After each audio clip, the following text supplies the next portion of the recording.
Forum žena SPS-a u Kruševcu obeležio je slavu Vavedenje Presvete Bogorodice.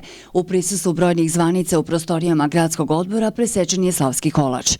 Žene članice foruma, kao i svih ovih godina do sada, zajedničkim snagama potrudile su se da na najbolji mogući način obeleže ovaj dan. Njihov dugogodišnji rad ogleda se u humanitarnim aktivnostima po kojima su prepoznatljive. Kako su istakle, osim što su aktivne u stranci, trude se da na najbolji način realizuju svoje ideje koje se pre svega odnose na pomoć svakome kome je potrebna.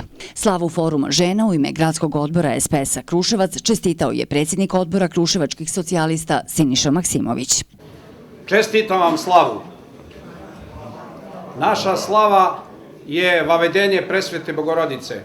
Bogorodica je simbol majke, a vi ste majke, stubovi porodice, a porodica je stub države.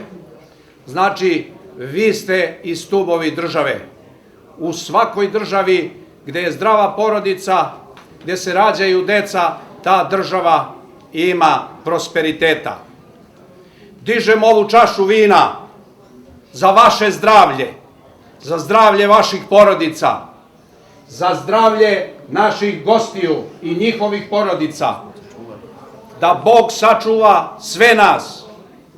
A ako budemo složni, a nadam se da hoćemo, Kruševac će ići još brže u razvoj, Srbija će ići još brže da se razvija. Želim i našem partijskom rukovodstvu dobro zdravlje i državnom rukovodstvu, iako se sreću sa velikim problemima, ali uz njih je narod. Živeli!